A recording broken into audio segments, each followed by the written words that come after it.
तर काही लोक लाडकी बहीण योजना बंद पाडण्यासाठी कोर्टात गेले असं उपमुख्यमंत्री शिंदेंनी म्हटले। अमरावतीमधील प्रचार सभेतून उपमुख्यमंत्री एकनाथ शिंदे यांचा विरोधकांवर निशाणा। काही लोक योजना बंद पाडा कोर्टात गेले, खोडा घातला, त्याच्यामध्ये आडवे पडले, पण खोडा घालणाऱ्यांना माझ्या लाडक्या बहिणीने चांगला जोडा दाखवला आणि घरी बसवून दिलं।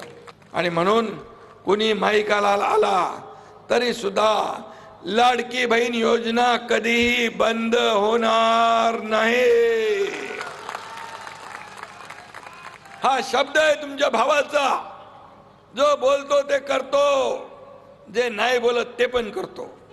काही लोक एकत्र आले फक्त आपले अस्तित्व वाचवण्यासाठी, खुर्चीच्या मोहापायी एकत्र आले, पण आपला शिवसेना ही खुर्ची आणि सत्तेसाठी जन्म झाला नाही, सर्वसामान्य माणसाला न्याय देण्यासाठी आपला जन्म